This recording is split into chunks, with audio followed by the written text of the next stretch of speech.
ina kira ga shugabanni masu satar kuɗin bayin Allah, masu ɗiban kuɗin mutane, masu mu'amala da kuɗin mutane, ku gina gidaje da kuɗin mutane, ku sai motoci da kuɗin mutane, ku tafi ƙasashen waje da kuɗin mutane, ku sai kadarori da kuɗin talakawa a lokacin da bamu da magani a asibiti, a lokacin da 'ya'yanmu sun kasa zuwa makaranta saboda kuɗin makaranta, a lokacin da mun gagara shiga university saboda university sun yi kaɗan kuma biyan kuɗin makarantar ya gagara, wani kuma ya zo yana kwashe dukiyarmu yana tafiya da ita ƙasar waje. Akwai dabbanci da rashin hankali da ya wuce wannan?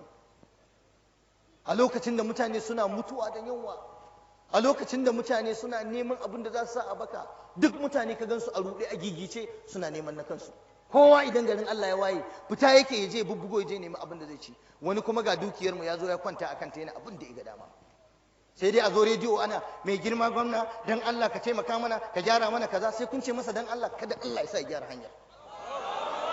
Kuɗin shi ne ba kuɗin sa bane, ko wani kwamishina ko wani shugaba ko wani minista dan Allah, har wani wayo ya zo yana kuka taimaka mana ai kaza, kana kukan banza kana akan me?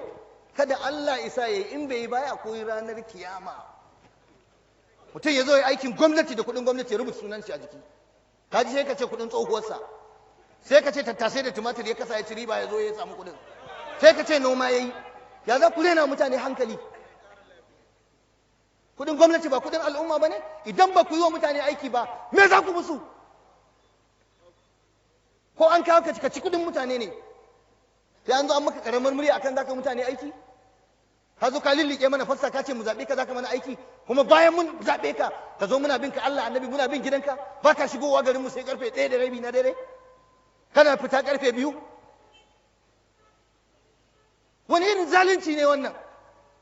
Wallahi duk wanda ya ci kudin talakawa billahi azimu yana da hisabi mai tsawo tsakaninsa da Allah. Kuma ku sani ba a shiga aljanna da hakkin wani, ba a shiga aljanna da hakkin wani, daidai yake da karan haramtawa kanka shiga aljanna. Sako ne, Allah isar da shi inda ya dace.